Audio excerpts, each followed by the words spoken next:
what I'm going to say here, I may be trampling on some cones, so please pardon me, Premier, and the parliamentarians that are here. All of you know that South Africa, in its position in the world, we are a global player. In Africa, we are the leader in terms of economics and geopolitics.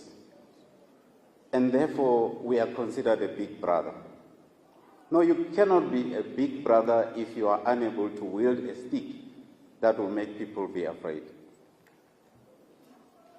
Now, you may be asking yourself, what is he talking about and all that? How many of you will build a beautiful and expensive house and not fence it and protect it? I don't think none of you will do that. Constitutionally, the South African National Defence Force is mandated to protect and defend the country. Now,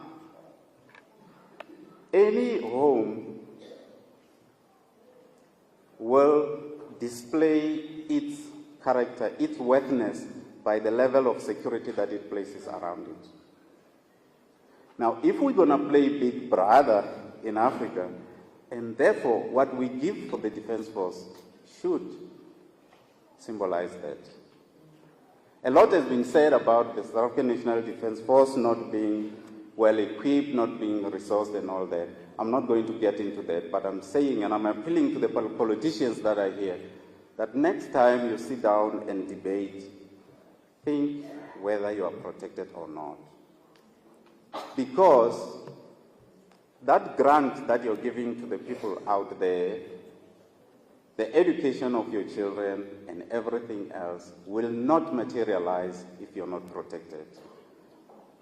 I'm sure many of you know that we are sharing our grants for the poor with people who are not supposed to share the grants. And that is because we are not protected. Our borders are porous.